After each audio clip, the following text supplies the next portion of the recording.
Esperamos que hayáis disfrutado del almuerzo, ya hayáis tomado un poquito el aire, vengáis con las pilas cargadas para la segunda parte de la jornada de hoy. Antes de abordar las temáticas de la tarde, queríamos compartiros también pues que el catering está organizado con una ONG de impacto social, CESAL, creadores del primer mercado escuela de Europa, está ubicado en Chamartín, en Madrid, y es un proyecto apoyado por la Fundación Saint-Gobain para su rehabilitación. También el merchandising ha sido creado con una asociación de inclusión laboral para personas con discapacidad mental, Achira. Y eso es lo que queremos traer a nuestras mentes esta tarde, el impacto.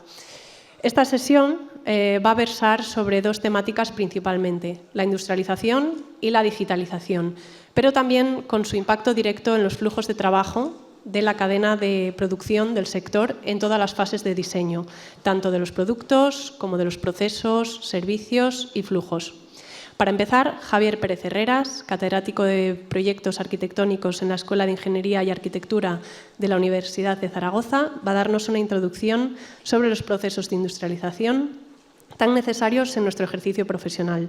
Y a continuación moderará el conversatorio sobre un ejemplo de buena práctica, el proyecto de oficinas Polaris North en la calle Manoteras 12 de Madrid, donde hemos querido traer una visión completa de varios de los agentes clave en el proceso de construcción de un edificio. Javier, bienvenido.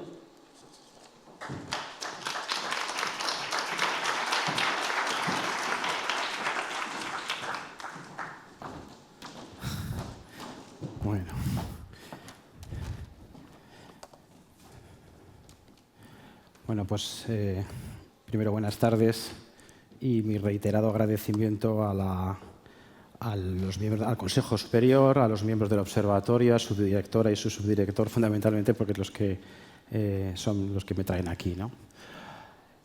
Y a todos ustedes por compartir este rato con nosotros, claro.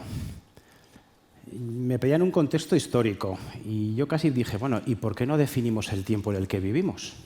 Que quizá eso nos ayude a darnos pistas de qué es eso que queremos hacer, ¿no?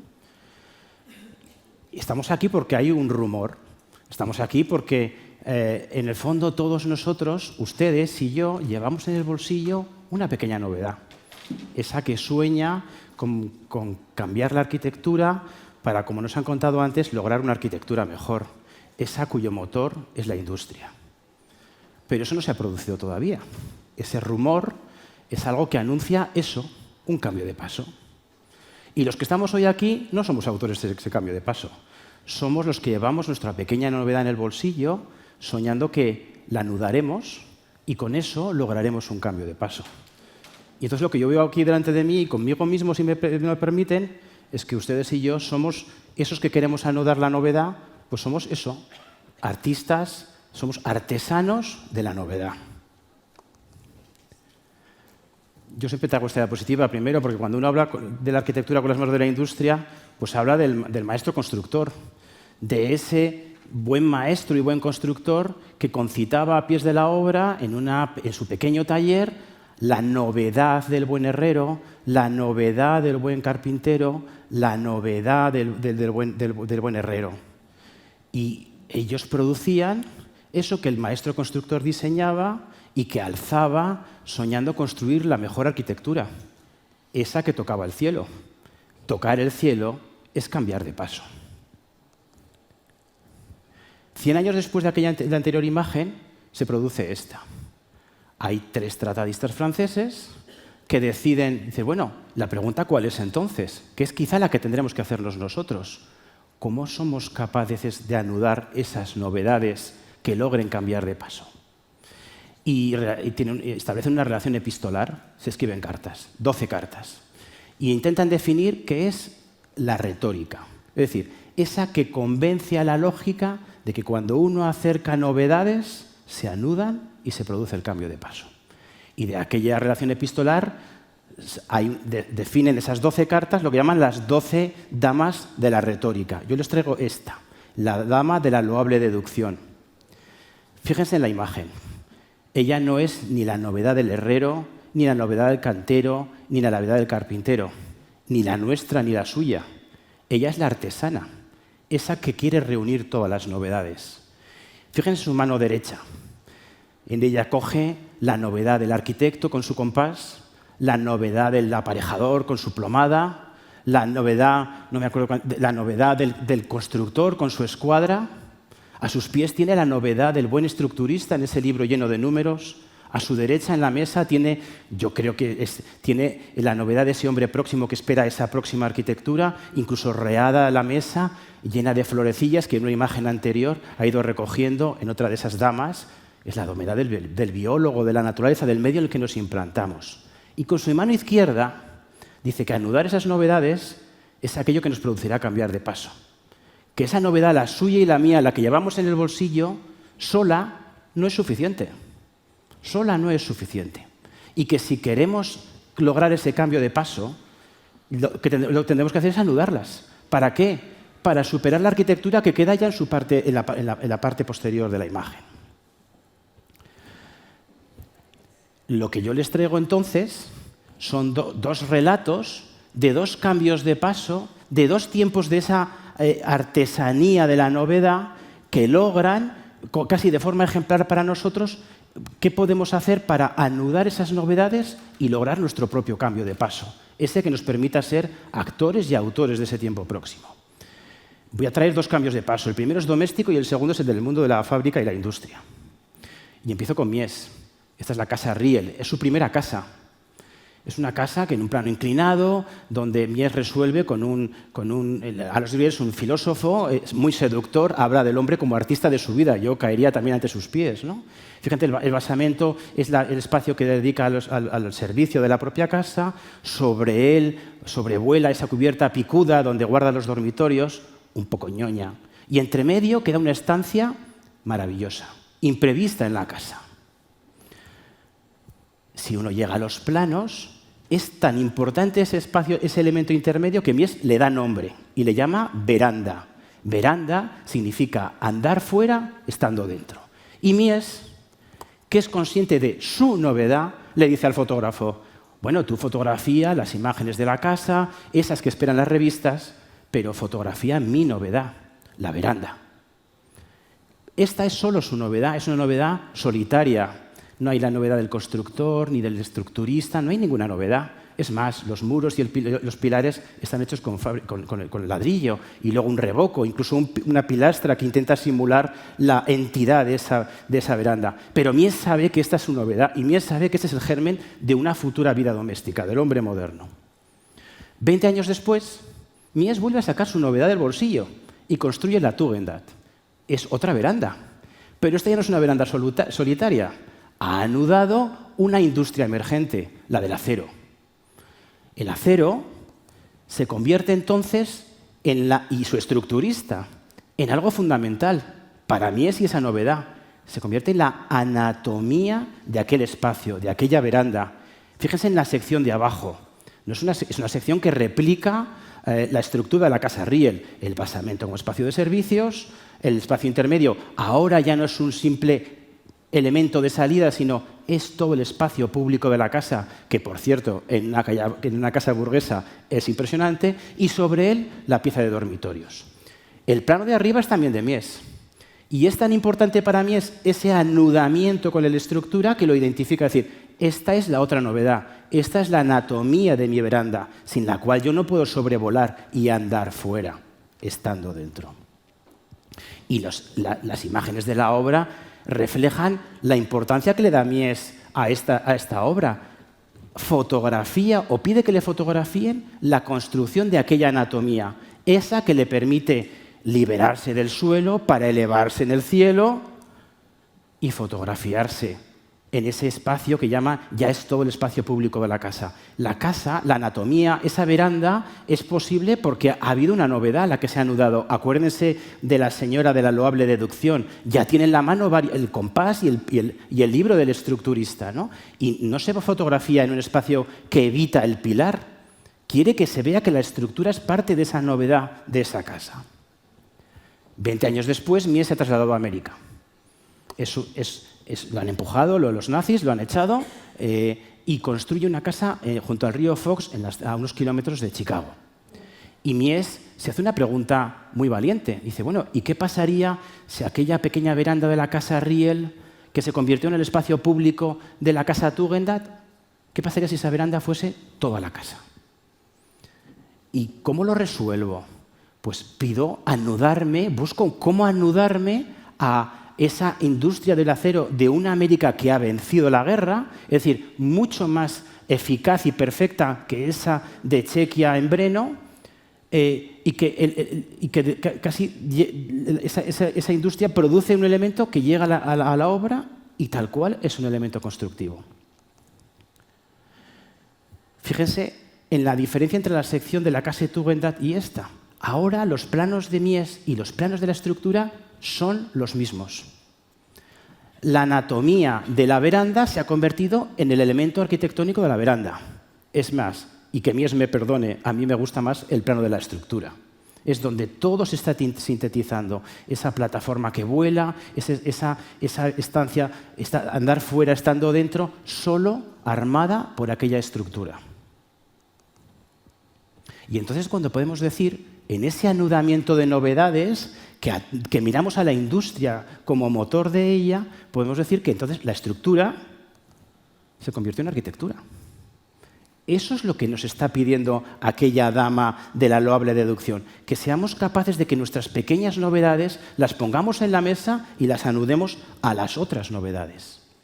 Conocer el proceso de construcción de esta casa es connatural casi a ese proceso de construir con las manos de la industria. Esta foto y su operario está frente a la naturaleza, pero bien podía estar en el taller siendo montada. Uno ve en los elementos numéricos de cómo han sido nombrados cada uno de los elementos y cómo son montados. Incluso uno ve que a esa novedad se ha atado la del estructurista. El pilar no tiene que apoyar en el eje de la viga, el pilar es tangencial. Es decir, la tecnología, el sistema de cálculo y de su forma de atado nos permite, dice, bueno, si tú quieres que la veranda flote, ese espacio que anda afuera estando dentro, que la estructura, que la anatomía lo logre. Todos están anudando. Y entonces el sistema constructivo, el proceso de construir con las manos de la industria es el relato directo del espacio que ha de lograrse. Estos simples perfiles, construidos con las manos de la industria, relatan exactamente esto, la veranda. ¿No es esta la misma veranda que la Casa Riel? ¿No es esta la misma veranda que la Casa Tugendhat? Pues esta veranda es toda la casa. Y claro, uno puede decir que bien se vive aquí andando fuera, estando dentro. Pero claro, estos son casas de pequeñas familias, de economías, digamos, de economías pues muy solventes, ¿no? Y queda un último anudamiento. Uno no puede cambiar de paso si solo se anuda al estructurista o solo se anuda al industrial. En el mundo que vivimos, uno necesita anudarse al promotor, al constructor, y aquí aparecen dos personajes que me he permitido traerlos, que son Frank Cornaker, que es el ingeniero de estructuras que es capaz de cambiar de escala toda esta investigación donde está anudando novedades, y Herbert Greenwald, que es el promotor, que cuando ve a Mies llegar a Estados Unidos lo ficha y dice, este va a ser el que me va a hacer a mí vender muchas torres, ¿no? Y le dicen, ¿y si aquella veranda que se hizo casa fuese el modelo doméstico del ciudadano de la metrópoli americana? Fíjense qué cambio, ¿eh? El modelo doméstico del ciudadano de la metrópoli americana. Y entonces Mies concita a los que tengo en los créditos de abajo y propone exactamente eso, esa estructura del perímetro que ha ido investigando, porque ha ido anudando a todas y cada una de las novedades. Esto no es un ejercicio de un arquitecto, es ese artesano, que somos ustedes y nosotros, que vamos anudando las novedades de otros. Yo no le pido a alguien que haga lo que yo quiero, yo le pido que me traiga su novedad y juntos realizamos ese cambio de paso. Bueno, y Mies trae esta imagen. ¿Qué ha hecho? Dibuja ese espacio, esa veranda, con esa estructura en el perímetro, cuya exterioridad ya no es la naturaleza que queda a pie de suelo, sino que es el cielo de la metrópoli americana. Y construye dos torres, el promotor, es decir, el que tiene que creer en que esta novedad es posible, porque también es parte de su novedad, le propone que construya dos torres frente al lago Michigan en Lakeshore Drive, en Chicago.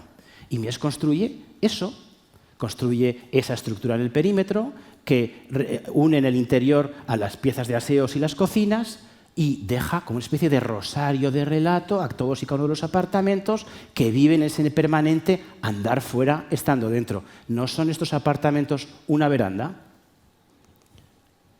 Y entonces el proceso de construcción es connatural a la industria. esa superposición, no tengo tiempo, ¿verdad?, de los planos del arquitecto y los planos de la estructura delatan esto, que la estructura es arquitectura y que su proceso de montaje es, está regulado por sí misma, es decir, es la industria, es toda la industria al servicio del proceso constructivo. No porque Mies se lo haya dicho, es porque en torno a Mies se han anudado todas esas novedades.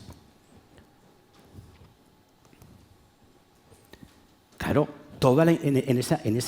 esa anatomía, entendido como ese elemento estructural, accede la industria de la carpintería, accede la industria de la iluminación, accede la industria de la climatización, para traernos esto. Que aquella veranda que soñó en la casa Riel hace 50 años, ahora se convierte en la casa del hombre americano de esa metrópoli. Y que da con el modelo doméstico de una nueva naturaleza, que es la naturaleza radioeléctrica, me gusta decir. Es decir, esa relación urbana con toda esa intensidad que tiene esa vida de la metrópoli. Y claro, yo no tengo que decir que esto es un cambio de paso, claro. Y yo no lo tengo que certificar, lo certifican las revistas. Es decir, es como lo hacen los Estados Unidos. Es decir, cualquier revista que no se compra en el kiosco, 2 años después dice, oye, que hemos encontrado, dice, al maestro arquitecto. Yo creo que tenían que haber dicho al maestro constructor. ¿Por qué? Porque a su derecha enseña eso, el cambio de paso que ha producido todo ese tiempo de artesanos de la novedad. Todo lo que ha hecho Mies hasta entonces, con todos y cada uno de aquellos que han aportado a su novedad, es lograr esto, el cambio de paso. Y en el interior de la revista me permito traer 2 imágenes que me sirven para cerrar a Mies y hablar del siguiente y último personaje. A la izquierda está Frank Scherzer, que es un fotógrafo que para mí clava, es una fotografía del interior de los apartamentos y define con una maestría y una clarividencia impresionante esto que les ando diciendo. Acuérdense de esa veranda de 1907. En la fotografía que hace desde una de las ventanas del apartamento, logra la exterioridad. Ve la otra torre, ve el lago, el paisaje urbano de esos coches que van y vuelven, pero en el reflejo del vidrio ve a ese hombre americano sentado confortablemente en sus sillones modernos, los rotacionales, en ese espacio que uno puede decir qué buena vida es esta, andando fuera, estando dentro. Esto es un cambio de paso. A la derecha, en esa misma revista, aparece una especie de monográfico que se le hace a Mies, sale uno de los edificios que Mies ha construido en el Instituto Tecnológico de Illinois. ¿Por qué traigo esto? Mies está interesado en otro tipo de espacio, que es ese espacio diáfano, para construir el espacio de oficina y de trabajo. Pero es que en esta escuela Mies coincide con un personaje que se llama Alberto Mangiarotti. Es un italiano que acaba de acabar la carrera, ha estudiado primero en Suiza, huyendo de la guerra, y luego, cuando la guerra acaba, vuelve a Milán y en el Politécnico de Milán estudia la carrera de arquitectura. Y cuando acaba, se va a los Estados Unidos, probablemente al olor, al rumor que hay aquí de que algo está surgiendo. Y se va a los Estados Unidos. Es como si me vengo a este congreso, ¿no?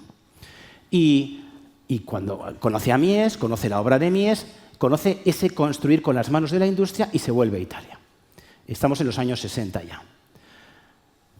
Y le encargan, Italia ya está surgiendo, está retornando de aquella guerra que ha perdido y que la ha destrozado, y en el norte de Italia hay un fenómeno de la aparición de esa industria emergente que es la que ha de tirar del país y sobre todo de su novedad.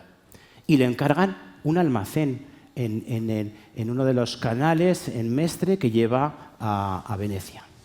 Y Mangiarotti se hace una pregunta que yo creo que nos hacemos todos cuando nos encargan este tipo de proyectos. Dice, bueno, ¿y qué industria es esa que debe dar, qué arquitectura es esa que debe dar habitación a esa novedad que ha de crear la identidad de esta Italia nueva?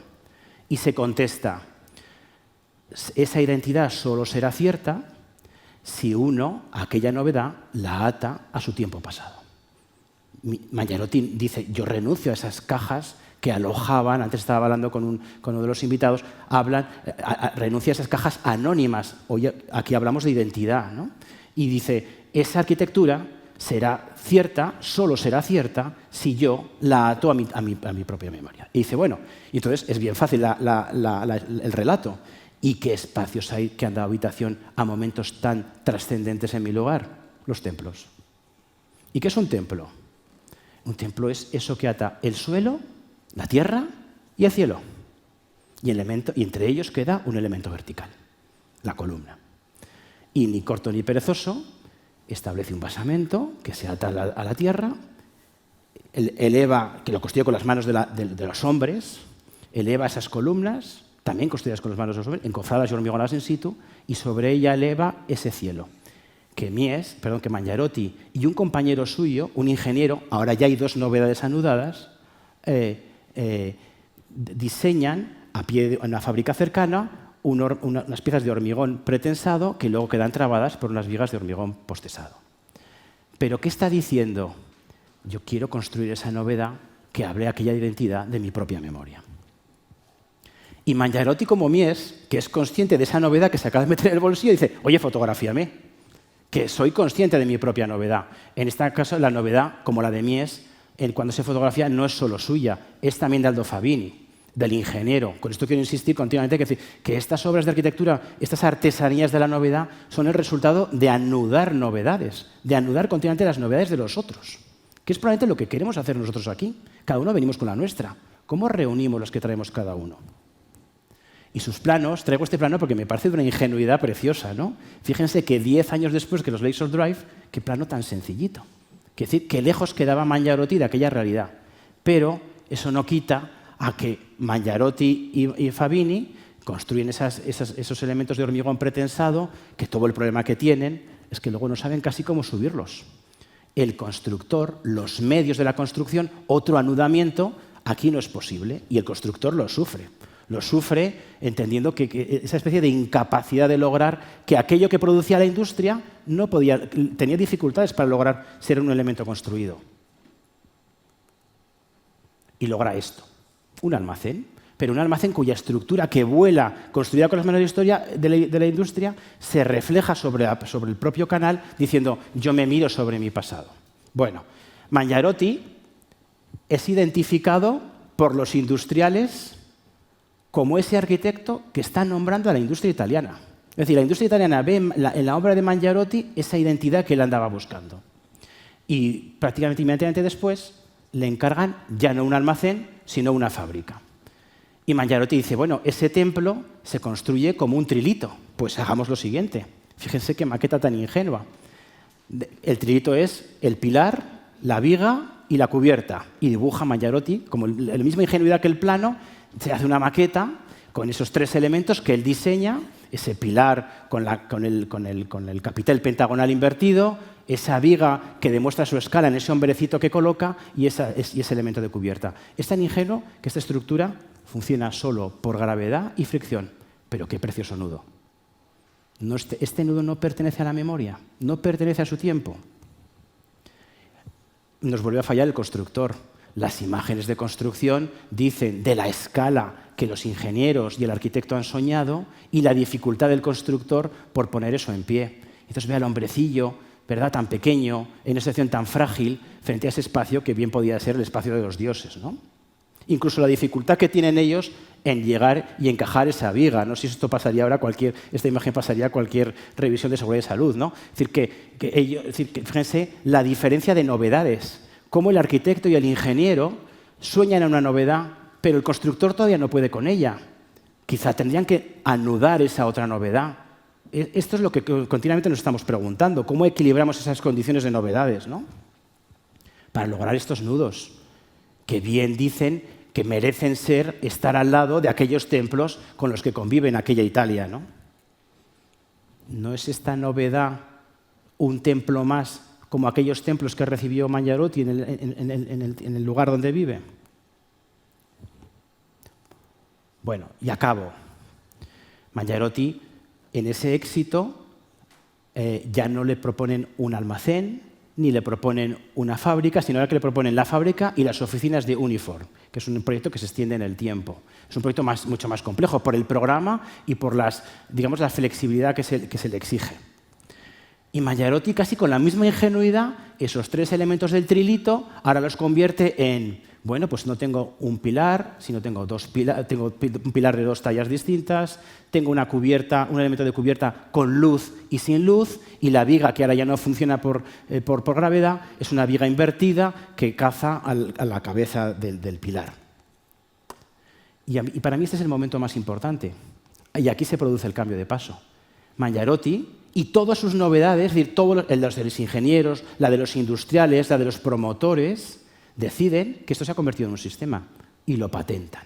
Es decir, todo ese proceso de artesanía de las novedades llega a un punto en que aquí se produce el cambio de paso. Es decir, todas sus novedades se han anudado para decirle a la propiedad, mira, cuando tú quieras construir unas oficinas, cuando tú quieras construir tus espacios de trabajo, ese espacio que pertenece a mi memoria, pero también es imagen de mi novedad, se puede construir de forma completa con las manos de la industria. Esto es un cambio de paso.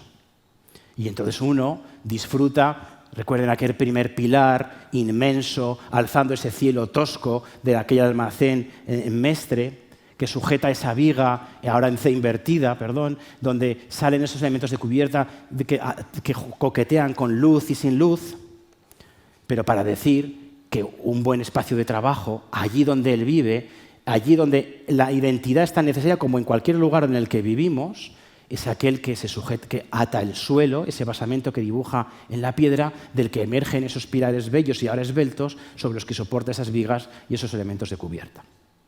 Y acabo, meteré una chuleta porque siempre se me olvida. Acabo con aquella imagen, la primera imagen. En realidad no era solo una imagen, era una imagen y un poema.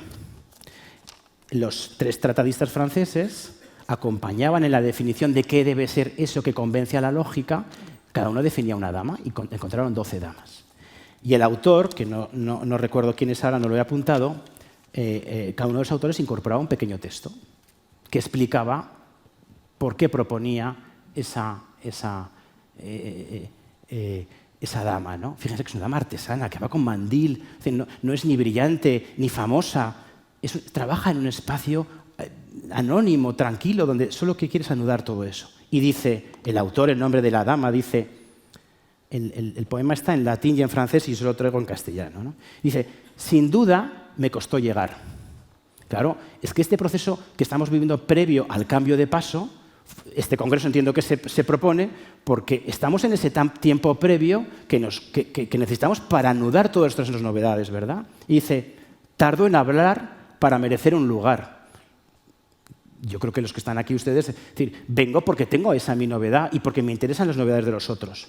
Pero dice, pero ahora puedo decir que soy relevante, que funciono y soy útil para completar un hermoso trabajo. Es decir, cuando logra que ese tiempo de la artesanía, de la novedad, se anude en todas esas novedades, reconoce en los Lakeshore Drive de Mies o en las oficinas de Mangiarotti, reconoce la hermosura del anudamiento de todas aquellas novedades, la del arquitecto, la del ingeniero, la del promotor, la del constructor, la del estructurista.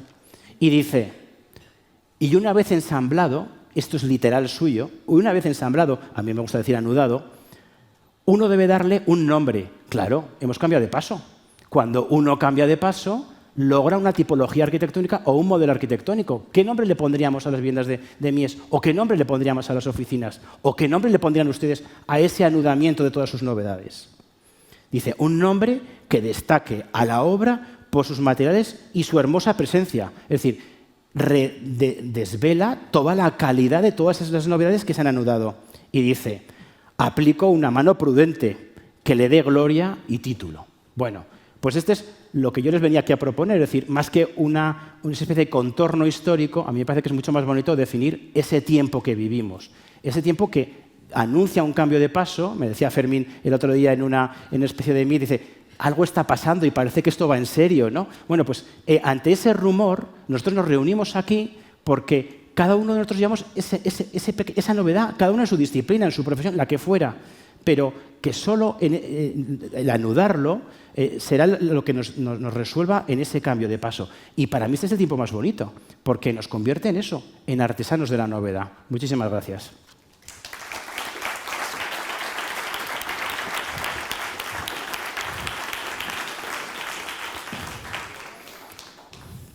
Me quedo. Yo creo que tenéis que... Bueno, pues Fermín y Daniel sí que os invito yo. Les llamo yo, ¿no? Ah, muy bien. Vale, pues por favor. ¿Eres tú el...? ¿Qué tal? Me contratan para todo. Muy bien. Bueno, pues, aquí. si os parece, no sé dónde queréis estar. Sí, nos sentamos aquí. Bueno, Muy bien. con nosotros están Fermín Vázquez, el director y socio fundador de B720, esos despachos de arquitectura que seguimos todos con gran admiración, autor de la obra de los edificios de las oficinas Polaris Norte, y Daniel, responsable de proyectos en la empresa Orquinasa, y juntos, bueno, Daniel y otras industrias han colaborado en la obra de Fermín para llevar a cabo el logro de una obra que consideramos ejemplar o que consideramos, bueno, pues para mí ejemplo de este tiempo, de esa condición de artesanías de la novedad, ¿no? No sé si tenemos...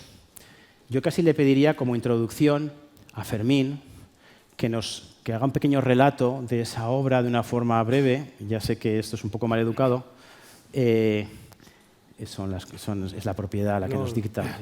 Un poco a la luz de estas consideraciones de esa arquitectura construida con las manos de la industria. Y un poco a la limón, si quieres tú después, pues en dos cuestiones que yo hablaría. Es decir, cómo se anudan esas novedades, es decir, cómo vosotros habéis anudado esas, digamos, la novedad del arquitecto, la novedad de Orquinasa, de la industria, la novedad de estas industrias que hoy tenemos una, pero habrá otras, ¿verdad? Cómo se reúnen en ese proyecto, cómo conforman al proyecto, cómo definen al proyecto y otra cosa y su hecho construido, su proceso de construcción. Bueno, ¿Qué os parece? Yo encantado. La verdad es que después de de tu preciosa explicación y hilando toda la utilizando a Mies, ¿no? que Mies nos perdone, efectivamente. Efectivamente, Mies nos perdone, sí. Eso me resulta casi un poco pedestre lo que me sale a mí contar del proyecto, porque el proyecto, a pesar de lo orgullosos que estamos de él, quizá no era más que probablemente un intento de respuesta sensata a un encargo, podemos decir, razonablemente convencional, de un edificio de oficinas en Madrid con vocación de distinguirse, ¿no? O de ser, bueno, siempre, ¿no? Que un promotor que quiere un edificio buenísimo, que sea estupendo, que destaque, que sea mejor que los demás, pero con el mismo dinero que todos y con el mismo tipo de todos. Bueno, pues y al final uno se enreda en intentar, bueno, ¿qué hacemos aquí para hacer? Uno tiene el presupuesto para hacer un edificio más con una solución convencional, y le angustia un poco, nos angustia esta cosa de hacer una respuesta automática. Pero sí que es verdad que hay una cierta reivindicación esto de la potencia de la industria, ¿no? Así como, y lo digo en concreto porque este proyecto surgió de dos oportunidades improbables. Uno es que una normativa, o tres cosas. Una voluntad de conservar un edificio previo que había aquí, que era tremendo, pero un edificio... Porque hay restos del edificio original. Aquí era un edificio original de Páginas Web, un edificio industrial que intentábamos salvar en una especie de este interés, en aprovechar lo existente, de no destruirlo innecesariamente, y no había manera de salvarlo porque... Y se nos ocurrió salvar todo lo salvable. Lo salvable era el sótano, era un aparcamiento que había en el sótano. Entonces, salvar el sótano, o sea, mantenerlo sin tocar, hacer una estructura independiente de la del sótano, ganar altura, porque una de las maneras de darle valor era dar altura, pues se nos hizo elevar el edificio, separar este apoyo del edificio y hacer el edificio, darle una cierta identidad de una manera sensata, de nuevo utilizando una solución industrialmente prefabricable, como hubiera sido la alternativa. La alternativa era hacer un muro cortina más. Un muro cortina, ¿cuál es nuestro presupuesto? Pues un muro cortina, tanto el metro cuadrado. Entonces, con eso hay referencia. Entonces, lo que nos pensamos es intentar conseguir a través de la prefabricación, utilizando el hormigón prefabricado, no porque el hormigón nos permitía convertir la fachada en un elemento estructural, o sea, que fuera soporte del edificio. Éramos capaces de hacer del hormigón la fachada, pero a la vez el elemento protector de la radiación solar indeseada, con unas pequeñas variantes en función de la orientación, y de paso le dábamos al edificio ese carácter diferente, propio, con bastante fuerza, que contrastaba mucho ahí arriba, esa especie de celosía que intentábamos afinar, y ahí la industria, en fin, nos ayudaba en nuestro empeño común de intentar cuán fino puede ser, ¿no? Y los ingenieros que nos ayudaban a asegurarnos que podíamos construir un edificio con soporte perimetral, o sea, sin pilares, con elementos prefabricados, en tensión, que había que luego procesar in situ, o sea, que tenía un desafío complejo dentro del presupuesto original. Y intentando minimizar la cantidad de vidrio que se construye. Todo esto, o sea, que en el fondo todo responde a una vocación de utilizar los mimbres que nos da para simplificar, pero, o sea, que hay algo de... Y no tiene la sensación, a pesar de lo que dices, que tampoco había tanta novedad. Lo que había, o sea, había una novedad en el sentido de novedad casi es de la actitud, porque es verdad que quizá le ha llegado el momento de la industrialización de verdad, por fin, en la edificación. Estamos ya realmente en un punto en el que todos los agentes empiezan a hablar de prefabricación de una manera seria. O sea, que después de Mies, ¿no? Y de todos ellos internos, conseguir que la estandarización de verdad y la prefabricación acabe siendo, permitiéndonos construir mejor, más por menos, pues acabe siendo verdad, pero sin renunciar a dotar a cada arquitectura en función de su lugar, de su fin, de una diferenciación, de algo que la haga, en fin, diferente, pero no diferente por ser diferente, porque no hay una vocación de ser distinto, sino que tenga un carácter propio que responda a unas necesidades, situaciones, voluntades y arquitectos diferentes, nada más. Pero bueno, acabo de extender, esto es un rollo total. Una de las claves del buen diseño de este edificio es la eficiencia. Esa pieza al final te resuelve tres cosas distintas con un solo elemento. Entrar en la rapidez y otro tipo de cosas de la industrialización. Pero es muy importante ese ingenio en el diseño para dar esa versatilidad a la pieza, que sea estructura, que sea cerramiento y que sea también protector solar. Será el argumento de venta, el promotor. Sí, no creáis que se lo creyó al principio, le dio bastante miedo todo esto. Digo, pero seguro. Sí. Porque, y claro, parte del argumento, ¿no ves que además te vas a ahorrar los pilares no están, las fachadas no están? No vas a tener que poner un artilugio por fuera, porque si no, luego acabarás poniendo un pilar dentro, un muro cortina por fuera, una pantalla para protegerte del sol. Digo, oye, pues casi lo ponemos todo junto. Y todo junto, hay gente que sabe hacer esto bien, hay empresas y con unos buenos ingenieros y lo podemos hacer. Y se hizo bien, con éxito, y efectivamente cumplió los objetivos presupuestarios. Y el edificio, yo creo, muy sinceramente, que es claramente mejor de lo que hubiera sido su alternativa convencional, digamos, más segura, en el sentido más repetida. Y hubiéramos tenido un edificio, un muro cortina estándar, con unos trastos para protegerse del sol, unos pilares dentro y claramente un mucho peor edificio. Pero esto que dices es importante. Es decir, cuando uno dice, me piden un edificio de oficinas y empujado por la novedad de Orquinasa y empezado por tus novedades, uno acaba reconociendo que es lo mismo, pero no es lo mismo, y el edificio es mejor, uno empieza a pensar que esa industria puede ser motor de pequeños cambios o de grandes cambios, ¿no? Que nos doten de este tipo de imágenes o este tipo de espacios, ¿no? Es decir, la industria es capaz de empujarnos y nosotros en el fondo nos quedamos en su propia novedad, es decir, cómo somos capaces de salirnos de aquello que nos dio el tiempo pasado para lograr estos otros espacios, ¿no? Es decir, es ese acercamiento entre la industria y el arquitecto, es decir, algo que valoro mucho, a mí me gusta hablar más que de construcción industrializada, de arquitectura industrializada. Claro. Porque ese binomio es muy representativo de cómo el arquitecto tiene que acercarse a la industria para aprender de nuestras reglas, de nuestras formas de trabajar, y a la vez nosotros nos nutrimos, porque los arquitectos soléis tener la buen hábito de llevarnos al límite, de exprimir nuestros sistemas, de pedirnos siempre un poquito más, un pilar más fino. Ese tipo de cosas nos hace mejorar muchísimo como industria. Ya. Y ese binomio es, yo creo que funciona muy bien para crear proyectos con gran calidad arquitectónica, siendo industrializados. Claro. Quizá Fermín lo cuenta como si fuese una condición normal, ¿no? Pero quizá aquí el brillo está en el reconocimiento mutuo de la ambición de uno y la capacidad del otro, ¿no? Es decir, cómo, porque esto es importante, ¿no? Es decir, cómo la industria y el arquitecto o todas esas personas que forman el hecho constructivo se reconocen unos a otros no en el cumplimiento de algo previo, sino en algo que ha de suceder, que es la reunión de todos, ¿no? Esto es cómo se controla, cómo se lleva ese caballo. Te has dicho que es un binomio, ¿no? Yo creo que es razón ese equilibrio, porque aún así, fijaos que este edificio, que estamos encantados, ha sido un éxito en muchos sentidos, pero mira, esta mañana estaba pasando delante de un edificio de higueras que debió construirse en el año 70 y tantos, ahí en la Castellana, al lado del antiguo arriba de Asís Cabrero, y una celosía de hormigón prefabricada absolutamente espectacular, pero de una delicadeza, pero unas piezas que tenían 3 centímetros, con unas colas, una curva. Yo no sé quién fabricó aquello, pero hoy sería inimaginable. O sea, le preguntaba si sería una fortuna, una complejidad, no cumpliría, o sea, sería un desafío.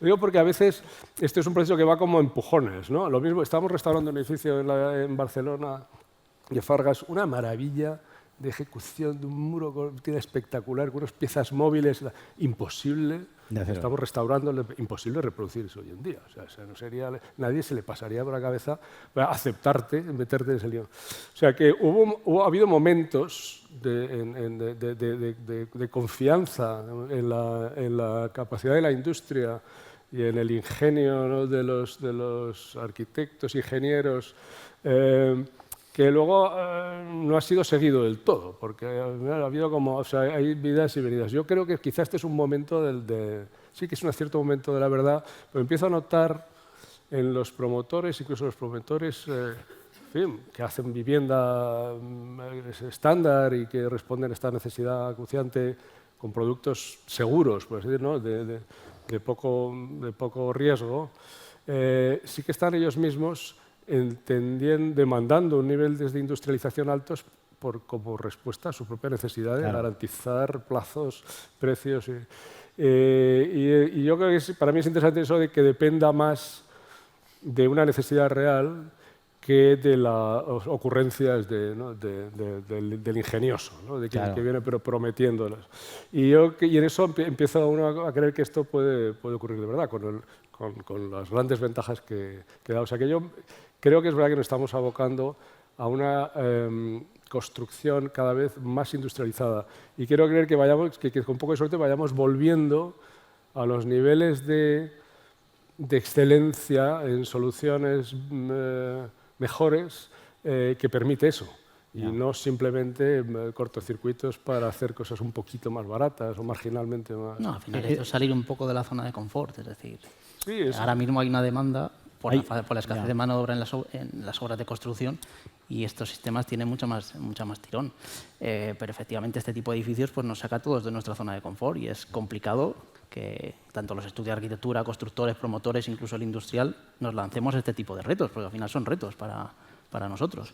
Aquí hay como dos caminos, ¿no? Es decir, puede pasarnos que ese promotor de la obra segura solo condicione, lo entienda como una pura repetición, una réplica de modelos, o podemos entender como este ejemplo donde el arquitecto y esas industrias a las que mira y se anuda hacen de cada proyecto la industria una herramienta que busca una solución propia al proyecto y le da identidad. Este es uno de los temas que a mí me parece muy... Porque uno decir, bueno, esas olas, ¿por qué ha habido olas que han interrumpido? Quizá porque esa identidad se perdió, quizá porque se consideró que la industrialización era una pura repetición y a veces oyes a personas que quizá están cayendo en ese error y puede que el ciudadano diga me separo de esta condición un poco alienante, ¿no? Sin embargo, esta obra habla a las claras de una identidad urbana, de una identidad casi como marca del edificio, una identidad del espacio que uno genera.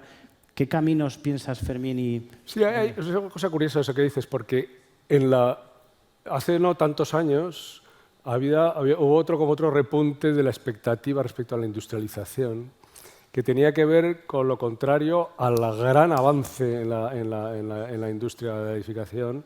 Bueno, en la industria en general, en el progreso humano, el gran invento de todo es la estandarización. O sea, la estandarización es lo que hace, el que empezáramos a adoptar estándares compartidos en tantas cosas, en un mundo cada vez más interconectado, es lo que ha propiciado un progreso enorme y la construcción, por supuesto. Pero hubo un momento en el que, ahora que dices la repetición, hace no tanto, en los últimos años, todos veníamos muy fascinados por una industrialización que resolvía el problema de la repetición y de la monotonía. Es que era todo lo bueno, porque tú ahora, con los procesos digitales y la fabricación parametrizada, uno podía tener todo lo bueno y nada de lo malo, porque podía tener cosas prefabricadas, industrializadas, perfectamente, ¿no?, protegidas con la calidad de un taller o de una fábrica que suministraba, y a la vez diferentes, incluso muy diferentes, porque la misma máquina que fabricaba podía fabricar cosas todas iguales o cosas ligeramente distintas, que tal que ensambladas hicieran formas orgánicas o cualquier otra tontería de las que pueden ocurrir cuando empieza una jugar. Pero estábamos liberados del patrón de la repetición. Curiosamente, eso no ha tenido tanto éxito como imaginábamos. O sea, casi afortunadamente, creo yo, porque uno de los riesgos de la arquitectura ha sido tradicional, bueno, sobre todo en estos últimos decenios, ha sido el que todo se puede hacer, y que todo se puede hacer, pues, y una demanda, que es una demanda social por la novedad, que a veces de la novedad hay novedades, pero tú te refieres a esta especie de novedad íntima de la voluntad de mejorar, ¿no? Pero hay un mercado de la novedad que lo único que quiere es ver algo lo nunca visto y tener una sorpresa más y una experiencia. Es un consumo de experiencias que acaba generando arquitecturas banales que se reproducen como una especie de espectáculo efímero y estamos padeciendo esto que luego desde el icono más o menos vistoso y global que acaba en una especie de cadena por el cual acaba uno viendo pues arquitecturas absurdas en mitad de cualquier sitio. Y todo esto lo digo por el riesgo de una industria capaz de proveer de casi cualquier cosa, cualquier idea, ¿no? Y en ese aspecto yo creo que eso tiene su riesgo, como todos los avances técnicos, ¿no? Pero bueno, me vuelvo a enrollar, no me dejéis. Daniel. Nada, yo pues insistir un poco en lo que he comentado, que transmitir un poco que hay una industria deseando que los arquitectos se acerquen a nosotros para compartir estas experiencias, para enseñarles y para hacer más arquitectura industrializada, sin entrar en las extravagancias. Sí, no, bueno, yo creo que Daniel y Fermín representan, aunque ellos no lo quieren decir, representan para mí esa condición de esa artesanía de la novedad, es decir, cómo reúnen voluntades de lograr mejores arquitecturas. Esto no es una cuestión solo del arquitecto, no es solo eso es cuestión de todos aquellos agentes que formamos el hecho construido y que solo, en el ejemplo que vemos aquí, cuando anudan todas esas voluntades, pues salen ejemplos magníficos construidos con las manos de la industria. Es decir, ¿cuántos edificios de oficina conocemos? Cientos. ¿Cuántos son anónimos o anodinos? El 90% de esos cientos, ¿no? Uno ve estas oficinas y dice, qué buen espacio para trabajar. Uno cuando ve los vídeos de los espacios transitando, cuando uno pasa por la ciudad, qué buena calle, que en un momento ha pasado esto. Así que un gran aplauso, ¿no?, para ellos. Gracias. Muy bien. Nuevas tecnologías, nuevas formas de proyectar y todo ello requiere obligatoriamente hablar también de herramientas más novedosas y actuales, entre ellas pues, la inteligencia artificial y también la aplicación en el sector de la construcción. Para ello vamos a dar la bienvenida a Núria Ballestín Toro, profesora doctora arquitecta de la Universidad Europea de Canarias, la Orotava, y a Vicente Molina Domínguez, director en la formación de la European School of Architecture, que nos compartirán diferentes escenarios y transformaciones que la inteligencia artificial está aportando en los procesos de generación de diseños arquitectónicos y otras aplicaciones de esta herramienta en nuestro sector. Bienvenidos.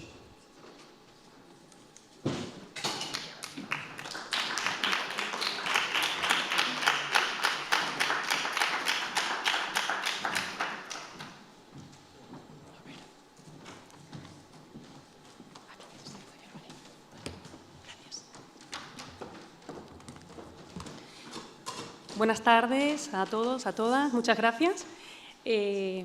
Cambiamos de tercio y hacemos otro cambio de paso, o digamos otra artesanía de la novedad. Y en este caso soy consciente de que la inteligencia artificial hoy en día genera mucha expectación y además nos ha atravesado de una manera casi inesperada y sin previo aviso en todas las facetas de nuestras vidas. Probablemente ustedes tengan WhatsApp en el que les está constantemente tentando, ¿no? Y el ChatGPT. Y bueno, y como docente quiero aquí hacerles una explicación. Y se preguntarán cuál es la relación o el vínculo, ¿no?, de la IA con este congreso de la sostenibilidad. Entiendo que hoy en día hablar de sostenibilidad en arquitectura implica también ampliar el marco habitual de discusión. Se trata de revisar críticamente las formas en que concebimos, proyectamos y enseñamos la arquitectura. Y en ese sentido, la sostenibilidad se vincula estrechamente con la innovación pedagógica y con la capacidad de formar a nuestros futuros profesionales para que sepan pensar, para que sepan actuar y para que sepan crear en un mundo que considero complejo, atravesado por lo digital y verdaderamente incierto.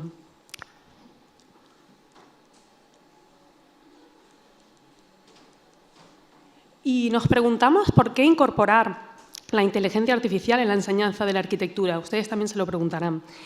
La IA lo que ha evidenciado es una aceleración y ya nos ha permitido introducir nuevas fases de exploración visual, espacial y conceptual en nuestros procesos proyectuales. Pero más allá de esa eficiencia, el verdadero potencial radica en su capacidad para alterar las formas de mirar y pensar y producir arquitectura. Cuando se utiliza como detonante al inicio de nuestros procesos o incluso como herramienta de postproducción, la IA no reemplaza la creatividad humana, para que todos nos quedemos tranquilos, sino que la expande. Y es ahí donde propongo el concepto de creatividad expandida, donde lo digital no anula lo físico, sino que lo reinterpreta, lo complementa y lo potencia. Y en este marco se hacen necesarias metodologías de formación en nuestras escuelas de arquitectura que articulen lo analógico y lo digital, tratando de integrar esas capacidades técnicas de la IA para pensar el proyecto arquitectónico desde esa convergencia entre la razón computacional, el deseo estético y la exploración material. Les voy a compartir brevemente una serie de propuestas de integración de herramientas de inteligencia artificial en el ámbito académico, concebida, como insisto, no en la sustitución de lo manual, sino en la activación de un enfoque híbrido. Las propuestas que desarrollamos en el aula se aplican a los distintos niveles del grado, desde primer curso hasta los últimos cursos, incluso en talleres transversales. Y en estos talleres, en este caso, estamos viendo una práctica en el taller de dibujo integrado de primer curso de la escuela, donde se propone una secuencia en 3 fases. A la izquierda vemos el desmontaje de un aparato cotidiano, en el que ese aparato va a ser reconstruido como un artefacto arquitectónico para, mediante finalmente la acción de la IA o la convergencia de herramientas de inteligencia artificial, lo transformamos en un objeto arquitectónico reconocible. La IA también puede actuar como un acelerador de propuestas. Al inicio de nuestros proyectos, invitamos a los estudiantes a usar herramientas de IA para explorar diferentes variantes, como un medio para visualizar conceptos de una forma inmediata.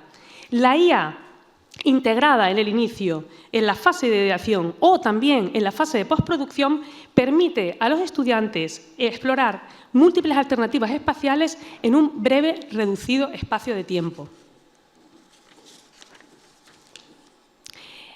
En este caso, los ejercicios híbridos que planteamos en primer curso combinan una exploración manual y una generación digital para estudiar la transformación de la forma y el espacio a través de cortes en papel, uniendo esa experimentación material con la inteligencia artificial.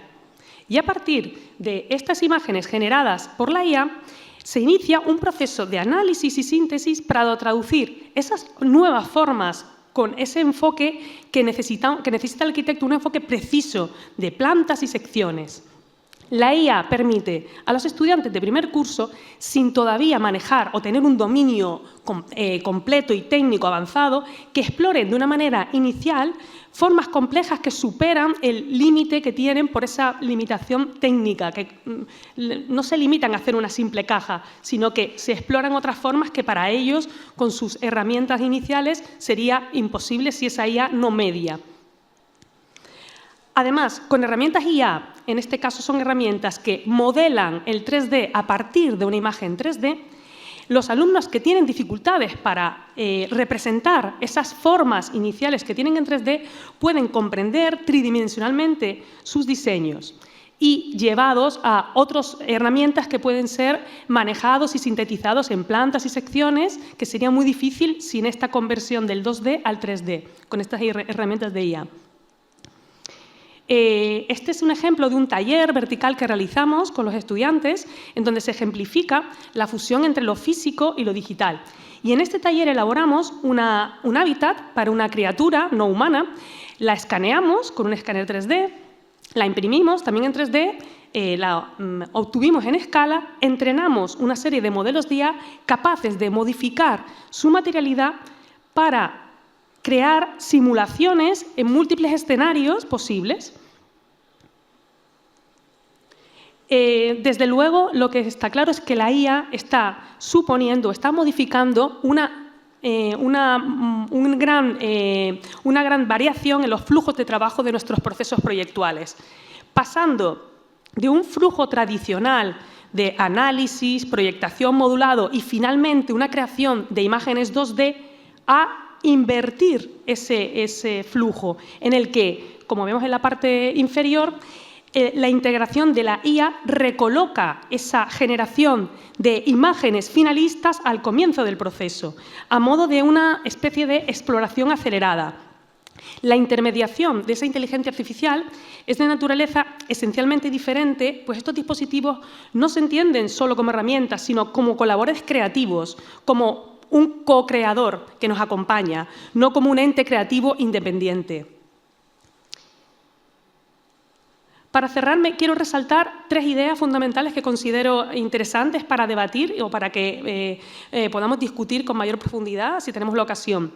En primer lugar, hablar de creatividad expandida con la IA, nos permite experimentar combinando lo analógico y lo digital, abriendo caminos inesperados en el pensamiento proyectual. El segundo, la IA como un acelerador de procesos, entiende la inteligencia artificial que transforma y agiliza los flujos de trabajo tradicionales en arquitectura, fomentando la experimentación y las nuevas metodologías didácticas. La capacidad de generar múltiples alternativas y visibilizar opciones experimentando rápidamente transforma nuestros procesos de diseño. Y, en tercer lugar, el desafío de construir entre todos un paisaje de cocreación, en donde convivan nuestra intuición humana y los algoritmos generativos. La IA no solo se integra en la fase de representación o visualización, sino que empieza a ser un interlocutor creativo dentro de nuestros procesos proyectuales. Enseñar arquitectura con IA no debe limitarse hoy en día a generar imágenes seductoras. Debemos enseñar a leerlas, a cuestionarlas y a transformarlas en propuestas arquitectónicas con sentido. Nuestros estudiantes también tienen que conocer y saber que esas imágenes pueden contener sesgos o pueden estar descontextualizadas. Tenemos que invitarles a ser curadores de esas imágenes, ser críticos con lo que se genera. Por tanto, la IA no debe verse como una amenaza, sino como una herramienta que refuerza la docencia crítica y creativa. Un medio para formar arquitectos y arquitectas que sepan pensar, cuestionar y proyectar en un contexto de cambio permanente. Muchas gracias.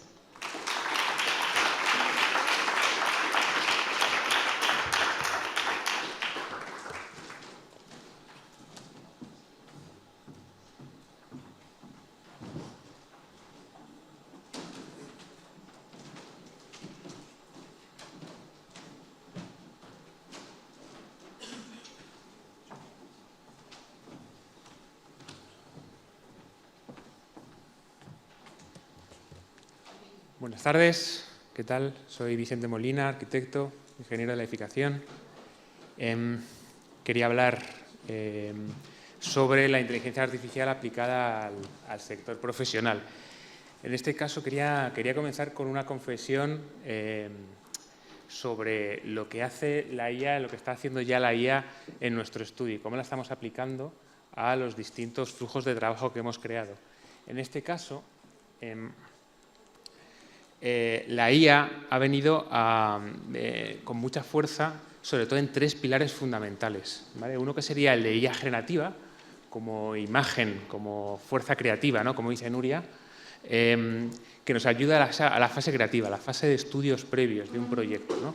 Habría un segundo módulo, que es el de LLM, que son los famosos modelos de lenguaje, ¿no? Los chatbots, ChatGPT, ¿no? Conoceremos todos. Y un tercer módulo o un tercer pilar fundamental que estamos usando, que estamos aplicando en nuestro estudio, que es el de diseño arquitectónico. Es decir, se están aplicando ya inteligencias artificiales en la creación, en el modelado, en la distribución de nuestros proyectos, de tal manera que le podemos dar un perímetro, le podemos dar una crujía, un número de viviendas y nos genera las viviendas automáticamente, ¿vale? Entonces, apoyándonos en estos 3 pilares, estamos sacando una productividad nunca antes vista, pero en todos los aspectos, no solo en el aspecto creativo, sino en el aspecto económico, de sostenibilidad y en todas las facetas, ¿no? Cuando estamos en el diseño de proyectos. En este caso hemos hecho un estudio muy intensivo de investigación con un montón de inteligencias artificiales, de aplicaciones. Ahora mismo habrá más de 100 inteligencias artificiales que están ahora mismo en el mercado y que las hemos ido probando una por una para ver cuáles podríamos sacarle partido y cuáles pueden integrarse en nuestros flujos de trabajo. En este caso, fijaros, ¿no? Todas estas. En este caso me gustaría hacer esa referencia a los flujos de trabajo. Nosotros como estudio de arquitectura tradicional, ¿no? Pre-IA, podríamos tener a lo mejor un flujo de trabajo de este estilo. Quiero decir, pues ¿cómo podríamos encajar un proyecto de esta manera? A lo mejor, si empezamos un proyecto, ¿no? Desde que nos llama un cliente hasta que terminamos la obra, podría ser este el flujo de trabajo de un estudio tradicional. Empezar a lo mejor con Photoshop, haciendo bocetos, empezando la fase creativa, luego continuar con AutoCAD, proyecto básico, proyecto de ejecución, AutoCAD, Revit, Office, ¿no? Podría ser esta. Pero nos hemos dado cuenta que podemos empezar a integrar aplicaciones de inteligencia artificial, ¿vale? Dentro de este proceso. De momento, estas IAs dan servicio, uno, a nuestro software antiguo, a software pre-IA, es decir, muchas de estas IAs trabajan para modelos BIM, ¿vale? Para Revit, por ejemplo, o para SketchUp o otros software anteriores. Pero también nos hemos dado cuenta que hay otros que trabajan en dirección de la creatividad y en dirección de la sostenibilidad, sobre todo con la omnipresencia de ChatGPT, que está un poco abarcando todas las pautas, todos los modelos de creación de inteligencia artificial. En este caso, ChatGPT empieza ya a asumir un papel importante dentro de la creatividad, de la productividad, de aspectos económicos, de sostenibilidad de todos nuestros proyectos. Ya estamos generando proyectos con inteligencia artificial, algunos podríamos decir en el proceso de trabajo con un 80% de productividad en inteligencia artificial, como proyectos muy orgánicos, para concursos de arquitectura, proyectos de viviendas unifamiliares, como por ejemplo esta vivienda unifamiliar, que hemos intentado ponernos el reto de que esté hecho todo el máximo con inteligencia artificial, ¿no? Llegando a un 80% de todo el proceso con aplicaciones de este tipo. También nos hemos encontrado limitaciones profundas, ¿vale? Lógicamente, para poder tener los pies, para poder bajarnos a la tierra, nos encontramos limitaciones de este tipo.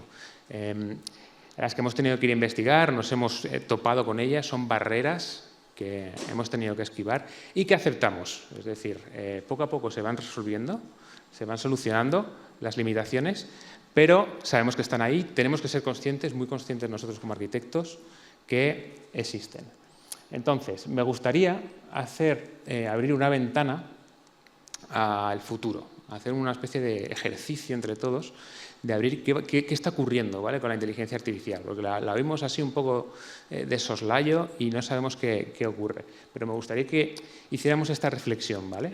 Vamos a ver un poco cómo ha ido evolucionando la inteligencia artificial en los últimos años, ¿vale? Esta es una imagen generada en febrero de 2022, ¿no?, cuando la primera vez que lo vimos nos fascinó. Escribíamos y una inteligencia artificial dibujaba nuestro proyecto.